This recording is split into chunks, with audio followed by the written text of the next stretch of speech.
A paz e a graça do Senhor Jesus Cristo.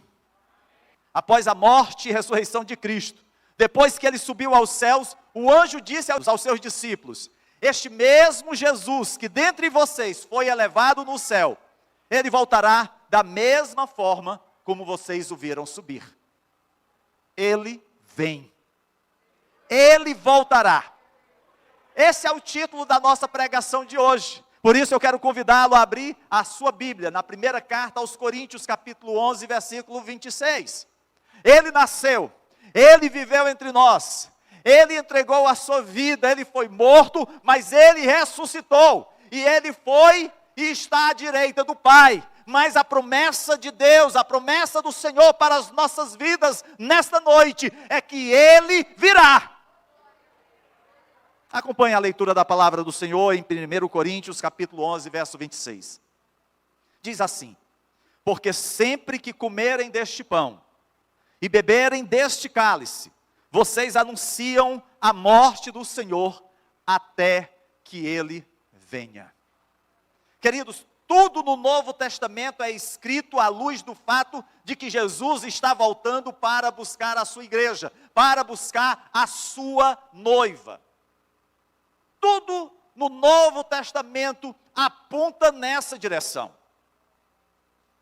Todos aqueles que foram comprados e lavados no sangue do Cordeiro, no sangue do Filho de Deus, têm essa promessa, têm essa esperança, têm essa certeza. E se o Natal comemora o seu nascimento, se o Natal comemora a sua primeira vinda, a sua segunda vinda será celebrada na glória.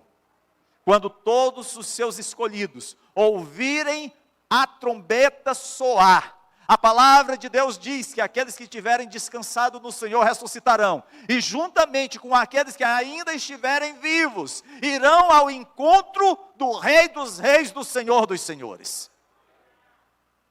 Essa promessa declara: ele virá, ele voltará.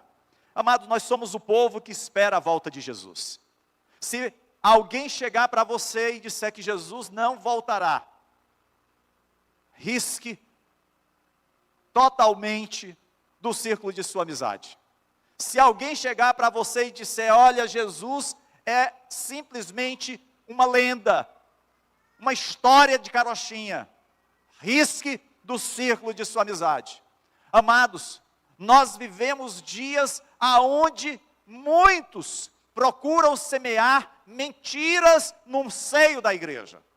Às vezes mentiras com uma imagem agradável. Precisamos, queridos, confrontar tudo isso com a palavra de Deus. É por isso que o Senhor diz aos fariseus: errais por não conhecerdes as Escrituras. Por isso que nós precisamos ler e estudar a palavra de Deus. Precisamos conhecer a palavra do Senhor. E quando nós falamos da volta de Cristo, há aqueles que dizem: Jesus, ele não vai voltar.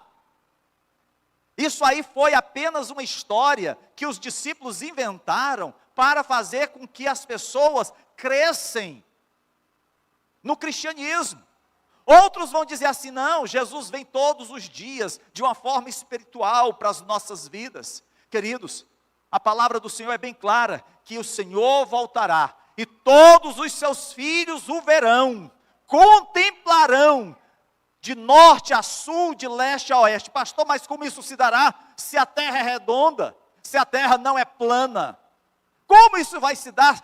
Um cristão aqui no Brasil vai ver Jesus, e um cristão lá na Coreia vai ver Jesus? Queridos, eu não sei explicar, mas a palavra de Deus diz que todo olho o verá. E eu creio que assim acontecerá. A volta de Jesus não é um apêndice do Evangelho. Está bem no coração das Escrituras. Jesus veio, viveu e morreu por nós. Ele ressuscitou e ascendeu por nós. E Ele está voltando também por nós. A volta de Jesus se deve à igreja. É Ele que vem buscar a sua noiva. O apóstolo Paulo nos adverte: sempre que comermos o pão, bebermos o cálice da ceia do Senhor, anunciamos a morte do Senhor até que Ele venha. Paulo não está dizendo assim: Talvez ele venha. Quem sabe ele pode vir? Não, ele vem. Essa é uma promessa para a igreja, para nós. O Novo Testamento, queridos, tem 3 maneiras diferentes de falar sobre a obra de Deus no mundo.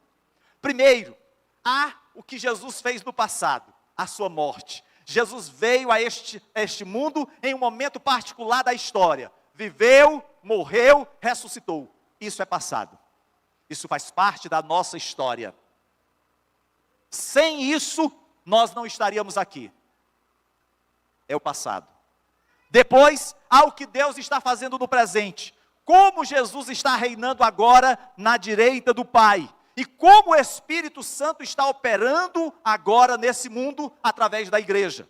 É por isso, queridos, que nós anunciamos o Evangelho e participamos do pão e do vinho. É o nosso presente. E há um terceiro momento. É quando Deus realizará no futuro. Esse é o dia em que Jesus voltará. Quando a nossa salvação for consumada. Quando o mal for finalmente julgado. E quando Deus fizer novos céus e nova terra. É o que nos aguarda. É o nosso amanhã.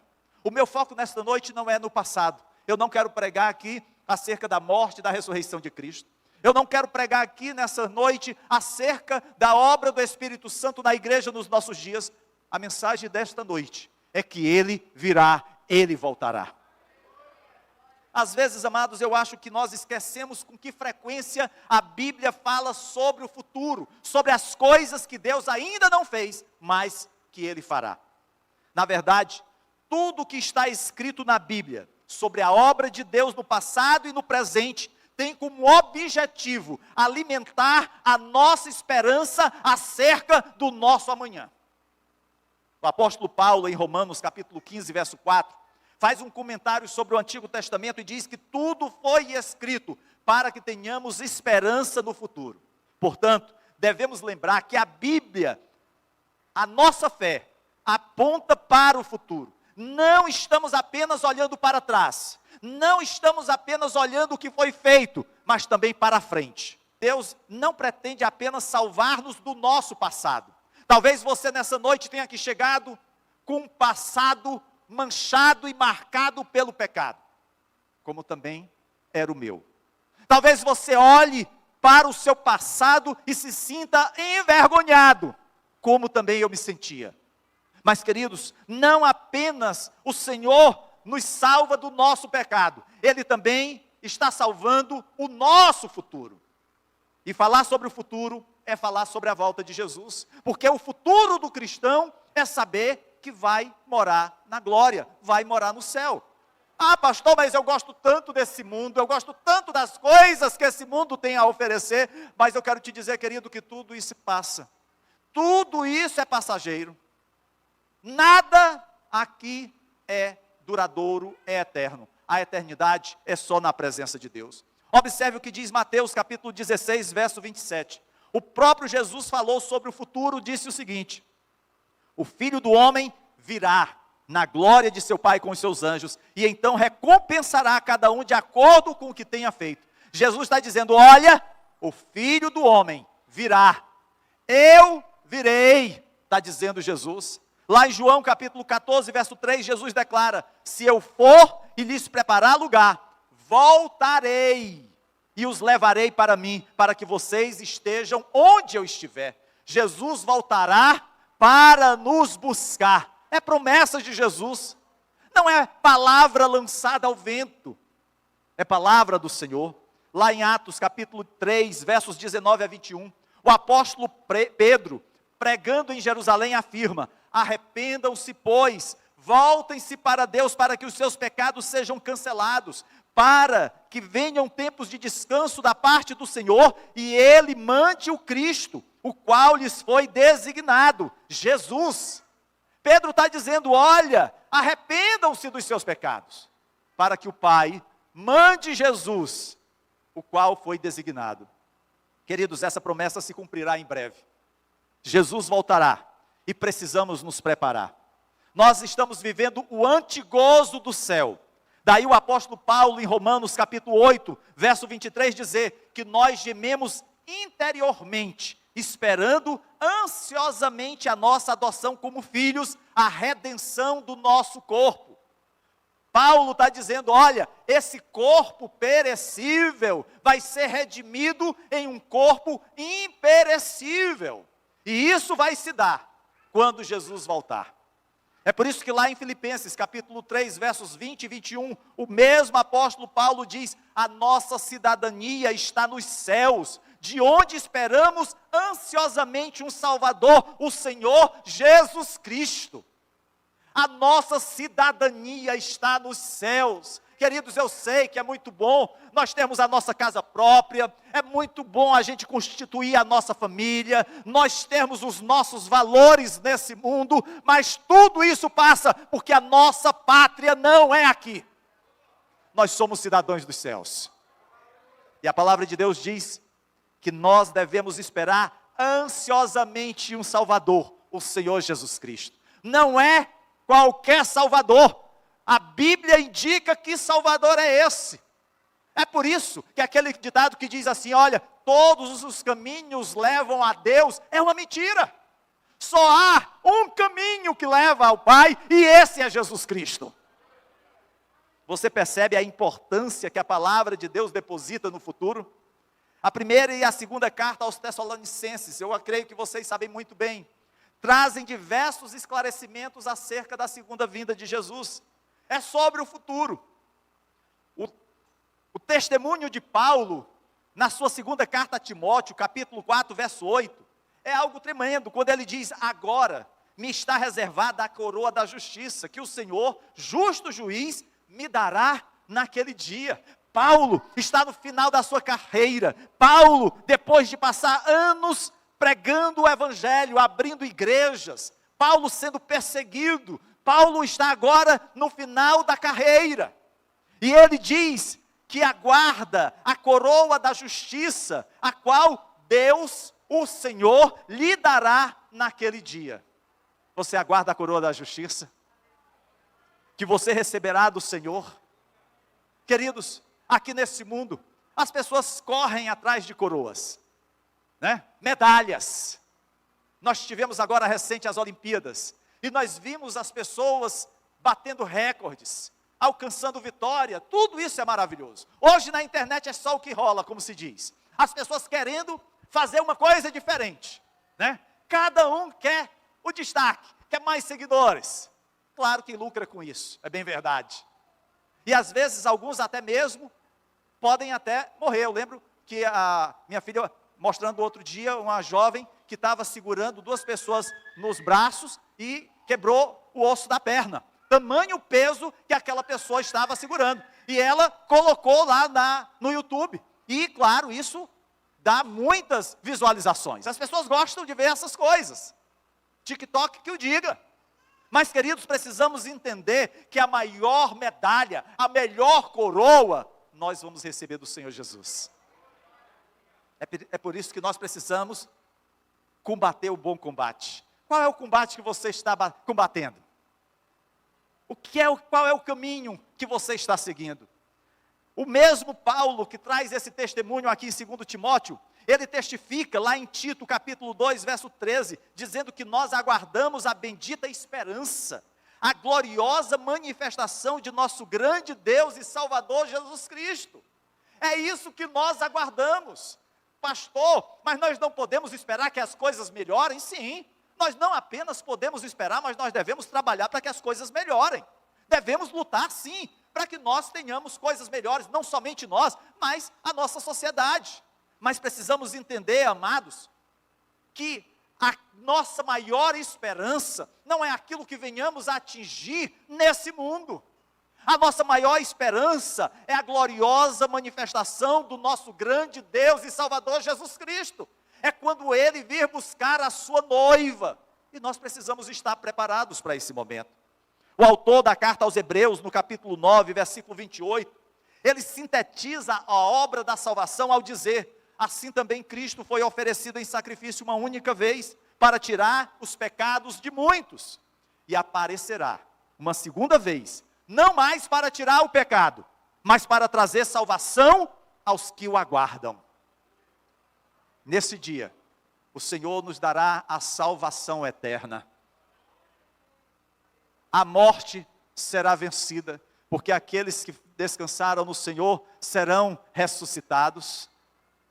O diabo, ele não terá mais poder de nos instigar a nos rebelar contra Deus. Todos os inimigos, inclusive a nossa carne, serão derrotados, porque agora nós teremos um corpo incorruptível, e estaremos eternamente na glória com o Senhor. O apóstolo Tiago, no capítulo 5, verso 8, ele nos exorta: sejam pacientes e fortaleçam o coração, pois a vinda do Senhor está próxima. Queridos, o Novo Testamento inteiro fala acerca da volta de Jesus. E aí nós chegamos no livro de Apocalipse. E lá em Apocalipse capítulo 22, tanto no versículo 7, como no versículo 12, o próprio Senhor Jesus autentica tudo o que já foi dito antes acerca da sua vinda. E ele proclama: eis que venho em breve. O próprio Jesus, ele fala no livro de Apocalipse: eis que eu venho em breve. E ao final do livro de Apocalipse, o apóstolo João, como que num brado de vitória, como que numa petição agonizante, no penúltimo versículo da Bíblia, ele diz: vem, Senhor Jesus. Será que você pode dizer nessa noite: vem, Senhor Jesus? Ah, pastor, mas eu tenho tantos sonhos a realizar, eu tenho que concluir a minha faculdade, eu tenho que conseguir meu emprego, eu tenho que casar, tenho os meus filhos, tenho os meus netos. Vem, Senhor Jesus. Queridos, essa é a Bíblia. Termina não apenas falando sobre a volta de Jesus, mas pedindo à igreja para que nós, enquanto corpo do Senhor, possamos orar e dizer: vem, Senhor Jesus. Significa que, no mínimo, queridos, precisamos lembrar que há um futuro, e esse futuro, Jesus voltará. Mas muitas vezes, eu acho que nós não lembramos da volta de Cristo. Não creio que em nossa maneira de ver o mundo e de viver estejamos dando tanto valor, tanta importância ao retorno de Jesus. E a minha pergunta é: por que a volta de Jesus não afeta a nossa vida cotidiana de uma forma que seja proporcional à sua importância? Por que é tão mais fácil a gente ouvir pregações que falem de vitória, de conquistas? Não que isso seja errado, pelo contrário, é bom ser vitorioso. A Bíblia fala de grandes homens que tiveram vitória. Abraão lutou contra 5 reis e teve vitória. Davi do mesmo jeito, Moisés, Josué. Grandes batalhas foram travadas, vitórias o povo de Deus alcançou. Não é errado. Mas por que a gente fala tão pouco acerca da volta de Jesus? Por que a gente se envolve tão facilmente com o brilho dos piscas-piscas desse mundo? Por que nós nos envolvemos tão facilmente com os apelos comerciais do comércio em geral? E eu tenho aqui algumas razões que eu entendo que nos levam a essa apatia, mas eu quero mencionar apenas 3, devido à brevidade do nosso tempo. Primeira coisa que eu entendo, queridos, que nos faz minimizar a volta de Jesus, é porque os nossos projetos nesse mundo abafam a urgência de mudança. Isso significa, queridos, que a nossa vida cotidiana está indo bem, apesar de todos os sobressaltos da vida. Nós gostamos da nossa rotina, e não é errado a gente gostar do trabalho, a gente gostar da faculdade, da família, das viagens. Nada disso é errado. O errado é quando nós invertemos os valores, é quando nós priorizamos tudo isso e deixamos Deus em segundo plano ou em último plano. Nos acostumamos, queridos, com a nossa rotina, com os nossos projetos, nos quais nem sempre Deus está incluído. Assim, não sentimos que precisamos que Jesus volte. Não, Senhor, quem sabe daqui a uns 30, 40 anos o Senhor pode pensar em voltar, eu já vou estar com meus 100 anos de idade, né? Aí tudo bem, já está o tempo mesmo de eu ir para a glória, mas até lá, Senhor, deixa eu aproveitar, né, um pouquinho dessa desse mundo, né? Como diz lá o pagodeiro, deixa a vida me levar, a vida leva eu. E aí a gente vai nessa onda, surfando, achando que tudo está bem, tudo está muito bom. Queridos, não sentimos que precisamos que Jesus volte, estamos bem, temos que ver todos os nossos sonhos realizados. E nesse período mais ainda, porque quando chega dezembro, como nós falamos no início, nós fazemos os nossos projetos. Pensamos naquilo que queremos realizar no novo ano ou nos próximos anos. Mas, quando o sofrimento aperta, como aconteceu nesse tempo de pandemia, é que alguns começam a pedir: Jesus, volta logo, Jesus. Eu não aguento mais. Esse medo constante. É cada dia surgindo uma nova cepa. É toda vez o governo pensando que precisa fechar tudo. Queridos, mesmo que nós passemos por provação, e alguns, passada a provação, logo esquecem da dor e das lutas, e aí voltam para a mesmice, voltam para o seu corre-corre, e novamente se esquecem de Jesus. É por isso que às vezes nós vemos as pessoas tão apáticas acerca da volta de Jesus, porque simplesmente se habituaram com o aqui e o agora. É como se a nossa vida se limitasse a apenas um momento. A filosofia existencialista vai trabalhar muito bem isso. Aproveite. É aquilo que no comércio a gente às vezes escuta. O que faz você feliz? É o momento. As dificuldades nos lembram que o nosso presente não é o paraíso. Mas às vezes, rapidamente, logo a gente esquece dos momentos de dores. Porque a gente entra numa nova etapa da vida. E é claro que a gente sempre espera que a nova etapa seja melhor que a anterior. Nós minimizamos a volta de Jesus, queridos, também porque nós só valorizamos o que Ele possa nos dar, e não o que nós podemos dar a Ele. Não há nada de errado em orar para que Deus nos abençoe. Não. Se há alguém a quem nós podemos pedir algo, esse é a Deus. Nós podemos pedir por vitória, por prosperidade, por bênção. Amém. Pedir por uma vaga na faculdade, uma vaga no concurso público, no emprego. Que Deus abra o coração do afortunado para que comece a namorar comigo ou com ela. Cada um certamente tem o seu pedido. Mas, queridos, nós precisamos entender que ao olharmos para o futuro, devemos lembrar que a âncora da nossa esperança é o que Jesus fez e o que precisamos viver para a sua glória agora. Precisamos entender a nossa responsabilidade com o reino de Deus.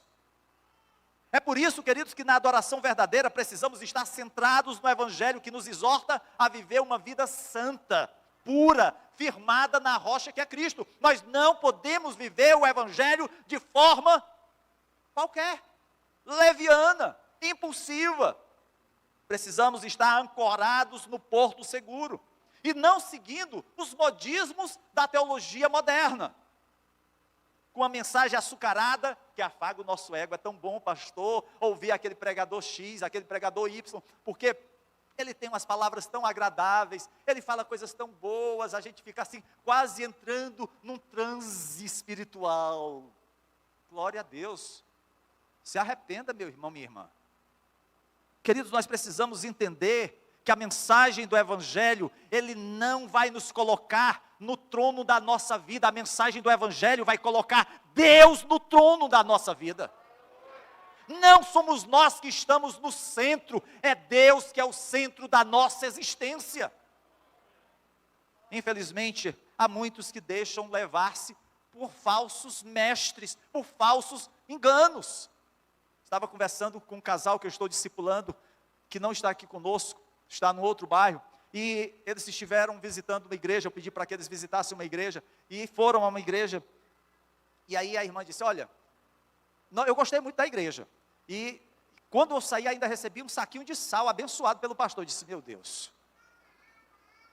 Eu disse: minha irmã, aí ela perguntou: e aí, pastor, o que é que você acha dessa igreja? Minha irmã, aproveite e pergunte se o pastor não tem aí 1 quilo de picanha para lhe abençoar também, para você fazer um churrasco junto com o sal grosso.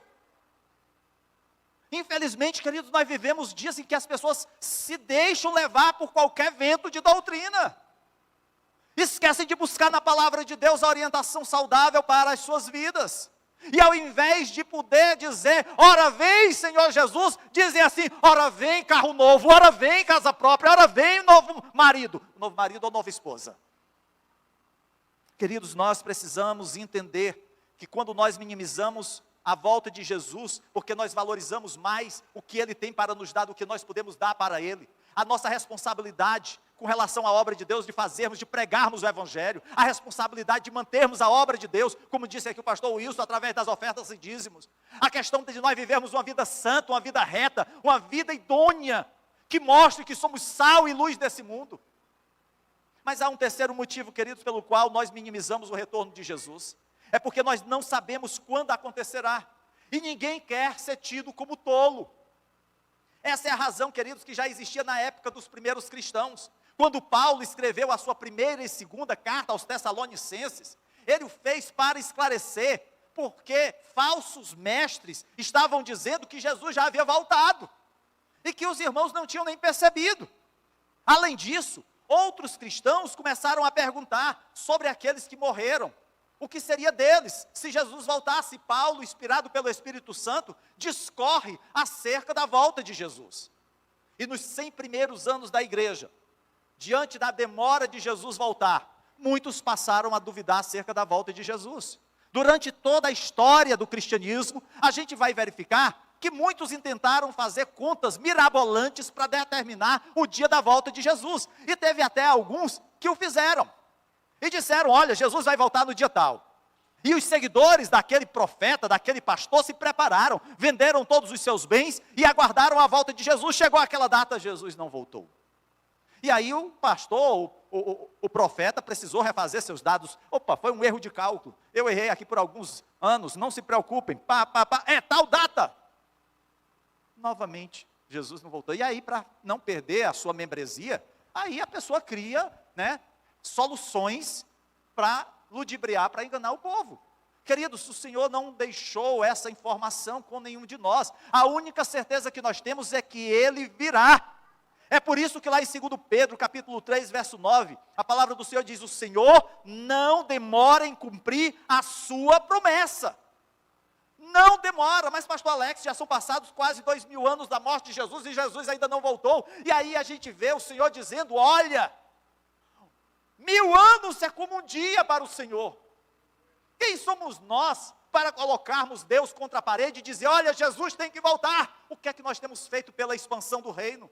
O que nós temos feito para semear a boa semente do Evangelho junto aos nossos colegas de trabalho, de escola, de faculdade, junto aos nossos parentes?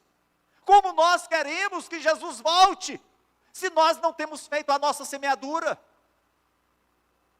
Em outras palavras, queridos, os cristãos questionaram porque Jesus ainda não tinha voltado. E o apóstolo Pedro diz que Jesus ainda não voltou, porque está esperando que o seu vizinho, o seu amigo, o seu parente, creia no Evangelho. Devemos ver a demora de Jesus como sua paciência, por causa da sua misericórdia para com o perdido. Não como uma demora, mas como uma nova chance para aquele que está nas trevas poder chegar-se para a luz. Imagina só, quantas vidas não foram alcançadas no dia de hoje, eu não digo aqui na igreja, mas em tantos lugares do mundo onde a mensagem do Evangelho está sendo pregada, pessoas que confessaram a Cristo como Senhor e Salvador das suas vidas. E queridos, enquanto o Espírito Santo estiver nesse mundo, Ele continuará convencendo o perdido do seu pecado e da necessidade de voltar para Deus. Talvez você conheça alguém que você ama, alguém que você quer ver na glória. É um filho, é uma filha, é um sobrinho, é uma neta, é um irmão. Queridos, quem é valioso para você? Você tem orado por essa vida? Você tem pedido ao Espírito Santo que toque nesse coração, para que essa pessoa retorne à casa do Senhor, ou para que essa pessoa confesse a Jesus como Senhor e Salvador de sua vida? Isso faz toda a diferença, e talvez por essa pessoa, Jesus ainda não tenha voltado. Vocês se lembram, quando o Senhor se apresentou para destruir Sodoma e Gomorra, e Abraão intercede pelos justos daquela cidade, e Deus vai retardando a sua condenação, o seu juízo. Queridos, Deus tem retardado o seu juízo até o momento em que Ele irá aplicar a sua ira sobre as nações. Até lá, enquanto Jesus não voltar, nós precisamos, enquanto igreja, pregar o Evangelho. Talvez você esteja coçando a cabeça e se perguntando: pastor, mas quando Jesus vai voltar? Quando isso vai acontecer? Amados, são tantos os prognósticos, até mesmo nos nossos dias. Mas, independente daqueles que tentaram encontrar uma data, há também aqueles que simplesmente recuaram na sua crença da vinda de Jesus. Nós, há 14 anos atrás, saímos de um ambiente onde as pessoas não criam mais na volta de Jesus.